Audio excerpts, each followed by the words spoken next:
기도하고 말씀 듣는 시간 갖도록 하겠습니다. 하나님, 고난주간을 통하여 예수 그리스도의 생애를 묵상하게 하심이네 감사드립니다.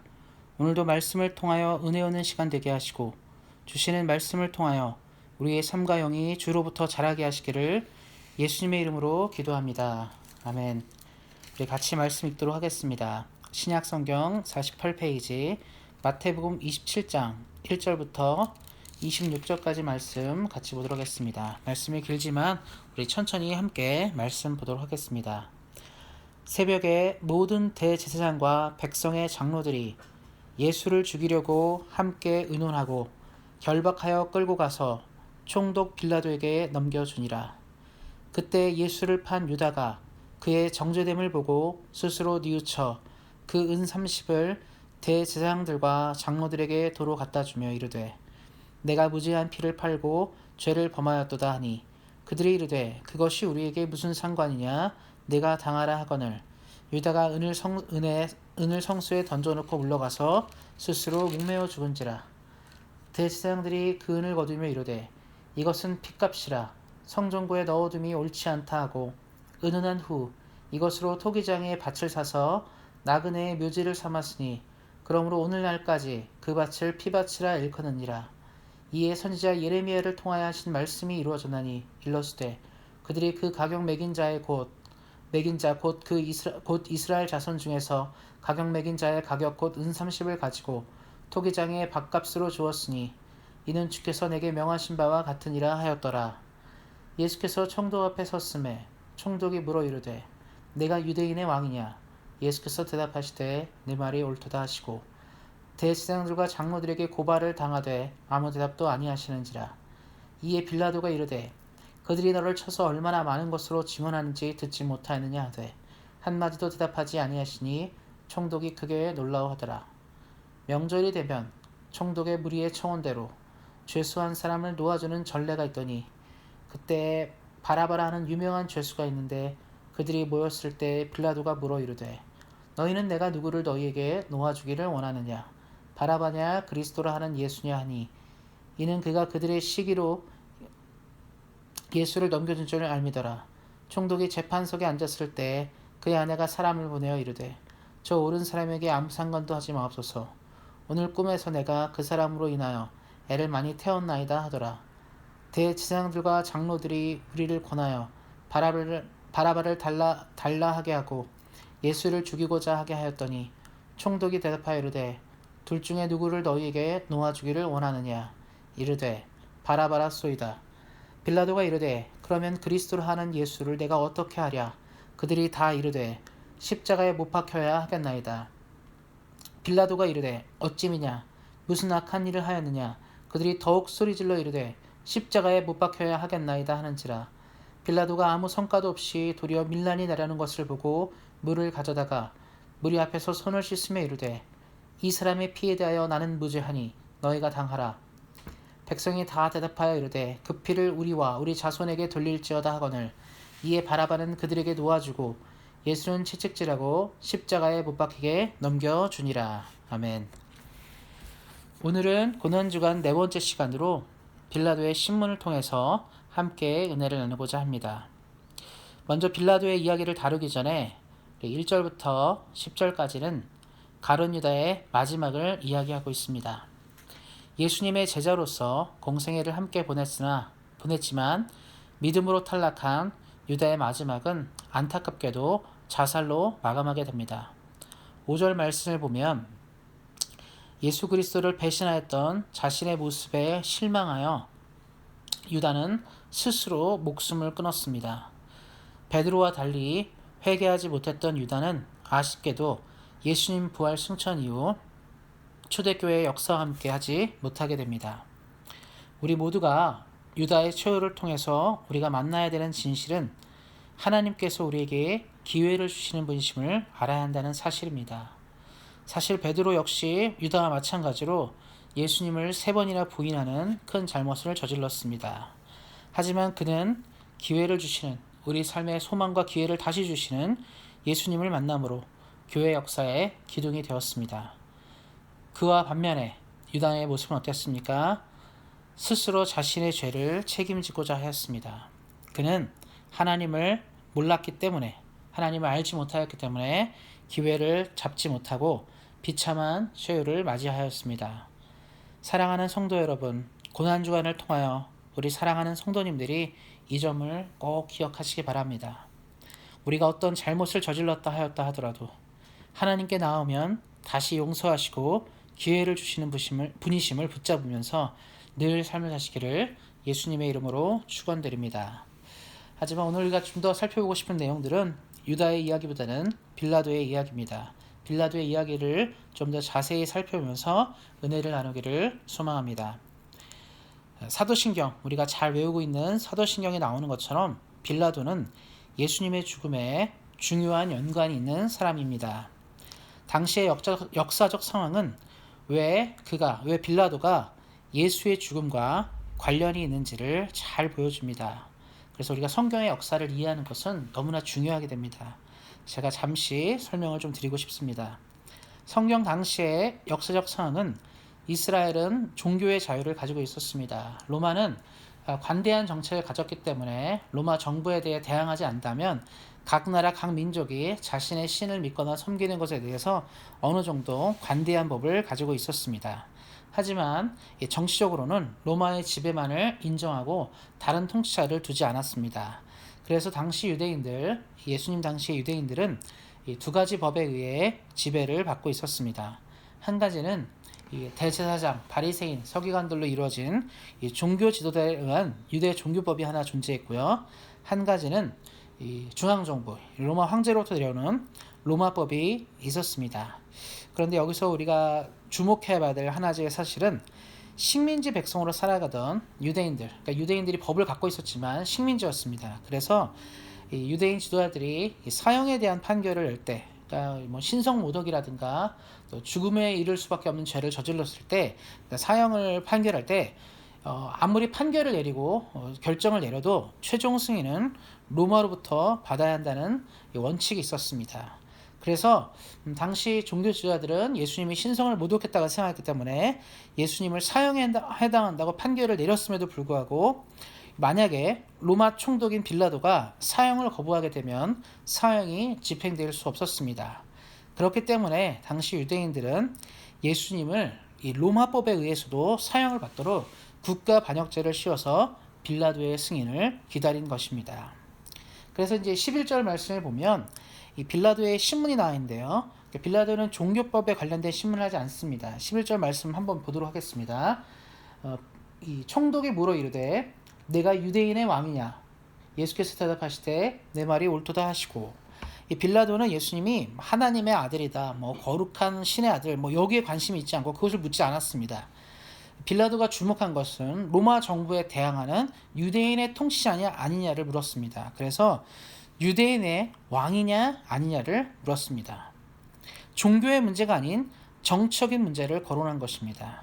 이 식민지는 이 식민지를 만든 국가의 왕을 섬기는 것이죠. 그러니까 이 유대인들의 왕이 있다는 것은 이 식민지 백성으로서 로마 정부에 대항한다는 것을 의미하고 그것은 바로 이 반역을 상징한다는 것을 알 수 있습니다. 아마 우리는 이걸 좀 잘 이해할 수 있을 것 같습니다. 우리가 일제 36년을 통하여서 우리 일제 36년 통치기간에 이 한국 사람들, 이 한국인들은 바로 일본의 천황을 섬겼습니다. 그래서 한국인이지만 우리가 식민지 백성으로 살아갈 때 우리의 통치자가 있지 않았고 다 일본 정부로부터, 일본 황제로부터 오는 이 통치자를 섬겼습니다. 그러니까 유대인들도 마찬가지죠. 자기들끼리 모여 살고 있지만 그들이 섬겨야 될 대상은 바로 로마 황제였던 것입니다. 그래서 빌라도의 신문은 너무 간단했어요.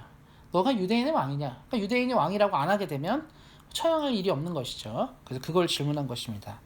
근데 여기서 우리가 봐야 될 것은 바로 예수님의 대처입니다. 11절에 빌라도가 물어봐요. 유대인의 왕이냐? 그럴 때 예수님은 그렇다라고 말합니다. 내 말이 옳도다. 네가 말한 대로 내가 왕이라고 얘기하게 됩니다. 이 13, 14절을 보면 빌라도는 예수님의 대답을 이해하지 못합니다. 실제로 예수님이 사역하시면서 내가 유대인의 해방하러 온 유대인의 황제다, 유대인의 왕이라는 얘기를 하지 않고 좋은 일을 많이 했습니다. 그래서 유대인들의 이 고발하고 모함에서 예수를 죽이고자 하는 것들을 잘 알고 있었습니다. 그런데 이 예수님의 대처가 빌라도가 보기에는 정말 조금 다른 모습이었다는 것이죠. 대부분의 사람들은요, 사형을 당하거나 고통당하는 것, 어떤 큰 형벌을 받는 것을 원하지 않고, 그래서 실제로 죄를 지어도 안 죄였다고 부인하는 경우들이 굉장히 많습니다. 근데 이 빌라도가 크게 놀라워한 이유는 뭐냐면, 이 빌라도가 예수님은 하나님의 뜻을 위하여 고난을 받기로 작정하셨기 때문에 모든 것을 받아들인 것입니다. 그러니까 예수님의 이 사명을 향해 달려가던 이 모습을 신앙이 없는 빌라도가 이해하기는 굉장히 어려웠을 것입니다. 그래서 빌라도는 사실은 예수님을 놓아주고자 했지만, 예수님은 순순히 유대인들의 모함에 의해서 자신이 생명을 마감하고 십자가에 고난당하는 것을 거절하지 않았습니다. 그렇기 때문에 우리가 어떻게 보면 사도신경에 예수님이 빌라도에게 고난을 받았다는 것은 좀 어울리지 않지 않나. 빌라도가 실제로 예수님을 고난을 준 것은 없었기 때문입니다. 그럼에도 불구하고 우리는 예수님의 죽음이 빌라도와 연관이 있다는 것을 부인할 수 없습니다. 왜 그런지를 우리 좀 더 살펴보고자 합니다. 사실 빌라도는 15절에 나오는 이 당시 이제 이 관습에 의해서 예수님의 죽음을 막고자 하기도 하였습니다. 그러니까 15절에 명절이 되면 총독들은 이 백성들의 요청에 의해서 한 명을 놓아줄 수 있는 권리가 있었습니다. 그래서 그러니까 특사죠. 특별 사면 프로그램이 있었습니다. 그래서 유대 명절을 기해서 죄수를 석방하는 특별 사면 프로그램이 존재했기 때문에 이 빌라도는 총독의 권한으로 죄수 한 명을 석방할 수 있었고, 당연히 특별히 죄가 보이지 않고 아무런 문제도 일으키지 않은 예수님을 석방하고자 했습니다. 그래서 이 빌라도는 계속적으로 물어봐요. 말씀을 보면 너희가 정말 놓아주기 원하는 자가 바라바가 예수냐 물어보는 장면이 나오게 됩니다. 그런데 백성들은 이미 이 예수님을 죽이고자 했고, 종교 지도자들은 예수님을 미워하고 멸시했기 때문에 바라바를 요청하는 장면이 나오는 것이죠. 그래서 빌라도는 이 말씀에 나온 것처럼 이 성난 민중들, 이 군중들의 요청을 외면할 수 없고 예수님에게 사형을 언도하는 것을 보게 됩니다. 그러니까 사실 이 백성들은 예수님을 좋아하는 사람들이 상당히 많았지만, 예루살렘 입성 이후에 예수님의 무력한 모습에 실망한 많은 유대인들과 또 예수님의 공생의 사역 내내 예수님과 충돌했던 종교자들의 의견이 처음으로 모아져서 예수님을 처형하는 결론으로 나가게 되고, 이들의 강력한 열의와 요청에 의해서 빌라도는 이것을 꺾지 못하고 그 요청을 들어주게 됩니다. 사실 빌라도는 여기서 다른 선택을 할 수 있었습니다. 지금 상황은 역사적으로 매우 중대한 순간이었기 때문입니다. 19절에 보면 빌라도 부인의 꿈이 나올 정도로 빌라도의 부인은 예수님을 처형하는 것이 옳지 않다는 걸 알았기 때문에 다른 선택을 하기를 이 남편 빌라도에게 그 자신의 요청을 말했습니다. 그리고 본문 17절부터 26절까지 내용 역시 빌라도가 이 문제를 엄청나게 고민했음을 우리가 보고 알 수 있습니다. 빌라도는 수차례, 아까 앞서 말한 것처럼 수차례 누구를 사면한지를 물어봐요. 특별히 죄가 없는 예수님의 사면이 정당하다고 생각했기 때문입니다. 그렇지만 백성의 뜻이 매우 완고하였고, 빌라도의 입장은 점점 난처해져 갔습니다. 정의를 위해서, 올바름을 위해서는 예수님의 사면이 많지만, 혹 백성들의 요구를 거절하여 유대 지역에서 밀란이 발생하게 되면 총독인 자기에게 모든 책임을 뒤집어 써야 하기 때문에 빌라도는 여기서 고민을 하게 됩니다. 우리가 잘 아는 것처럼, 우리 사랑하는 성도님들이 잘 아시는 것처럼 빌라도의 선택은 결국 예수님을 십자가의 형에 내어주는 것이었습니다. 자신의 앞날과 현재의 상황을 보건대 빌라도의 선택은 민중의 뜻을 존중하는 것이었습니다. 사랑하는 성도 여러분, 우리는 민주적인 시대를 살고 있습니다. 그래서 지금도 많은 사람들이 생각하는 것은 다수의 사람들의 뜻이 옳다고 여기는 경향이 있습니다. 하지만 오늘 말씀을 한번 생각해 보시기 바랍니다. 다수의 뜻이 늘 하나님의 뜻과 같은 것은 아닙니다. 그래서 우리는 오늘도 내일도 하나님께서 가장 기뻐하는 것이 무엇인지를 늘 묻고 물어야 합니다. 영적으로 사시는 사람은 하나님의 뜻을 알게 되어 있어요. 하나님이 무엇을 원하는지를 알게 됩니다. 1000명 만명이 예스라고 말해도 하나님이 노라고 말한다면 노를 선택할 수 있어야겠죠. 빌라도는 신앙이 없었습니다. 아쉽게도 빌라도는 신앙이 없기 때문에 올바른 선택을 하지 못했습니다. 그는 예수님을 살릴 권한이 있었음에도 불구하고 사람들을 두려움으로 올바른 선택을 하지 못했습니다. 우리가 여기서 예수님 한번 생각해 보시기 바랍니다. 사실 예수님은 예루살렘에 입성하기 전에 전 유대와 그 근방의 많은 사람들에게 위대한 분으로 인식되었습니다. 수많은 이적과 기적, 놀라운 치유와 가르침이 모두 예수님으로부터 나왔습니다. 사람들은 당연히 이스라엘 왕으로서 유대를 해방시킬 영웅으로 예수님을 생각하였습니다. 오병이어 사건을 우리가 보면 많은 이들이 예수님을 왕으로 삼고자 했음을 볼 수 있습니다. 그러나 예수님은 다수의 사람들의 뜻을 물리치시고 묵묵히 십자가의 사명을 짊어지셨습니다. 예수님은 대중의 목소리에 기울이지 않고 대중의 목소리에 자신의 뜻을 맞추지 않고 오직 하나님의 뜻만을 구했습니다. 이것이 빌라도와 예수님의 차이입니다. 우리 사랑하는 성도님들, 이 땅을 살아가실 때 이것을 기억하셨으면 좋겠습니다. 하나님이 원하는 것이 사람이 원하는 것과 같지 않습니다. 그래서 오늘도 내일도 우리는 하나님이 여기서 우리에게 원하는 것이 무엇인가, 우리를 통해 하고자 하는 것이 무엇인가를 먼저 발견해야 됩니다. 믿음이 없으면 우리가 흔들리게 되어 있어요. 순간의 이익과 눈에 보이는 것에 의해 결정하게 됩니다.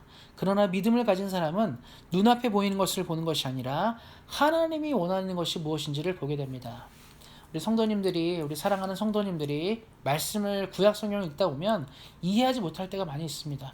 왜 이렇게 이스라엘 백성은 하나님의 뜻을 모르고 하나님께 늘 배반하고 배신하다가 징계받고 고통하는가, 우리 이해를 못할 때가 많이 있습니다. 그런데 한번 생각해 보세요. 전 마을에, 전 동네, 전 이 도시에 모든 사람이 올바른 소리를 외치는 한 선지자의 소리보다는 당시 시대에 많은 사람들이 동일하게 하는 것, 살만하다, 괜찮다, 하나님을 꼭 믿지 않아도 된다, 이 말에 귀를 기울이고 살았습니다.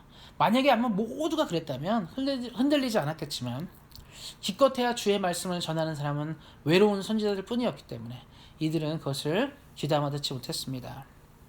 사랑하는 성도님들, 빌라도의 실수가 바로 무엇입니까? 민중의 소리에 귀를 기울였다는 거예요. 자신의 부인이 꿈을 꿔서 이 사람에 대해서 나쁜 짓을 하지 않는 것이 좋겠다고 이미 뭔가를 들었습니다. 하지만 백성들, 자기 눈앞에 있는 백성들이 만약에 예수를 살려두고 예수님을 구출해낸다는 것을 보게 되면 이 백성들이 밀란을 일으켜서 유대 지역에 폭동이 일어날 것을 두려워해서 빌라도는 사람들의 의견에 초점을 맞추게 됩니다. 우리는 그런 인생을 살지 않기를 소망합니다. 사랑하는 성도님들, 우리는 빌라도의 이야기를 통해서 우리가 앞으로 걸어갈 신앙을 점검하기를 소망합니다. 사람을 두려워하지 않고 하나님만을 두려워하는 믿음으로 살아가기를 소망합니다. 믿음의 사람은 사람을 두려워하지 않습니다. 오직 하나님의 뜻만을 생각하고 하나님만을 두려워합니다. 이 고난주간을 통하여 우리는 하나님의 뜻을 더욱 따라가는 우리 사랑하는 온세상 성도님들 되시기를 예수님의 이름으로 축원드립니다. 아멘.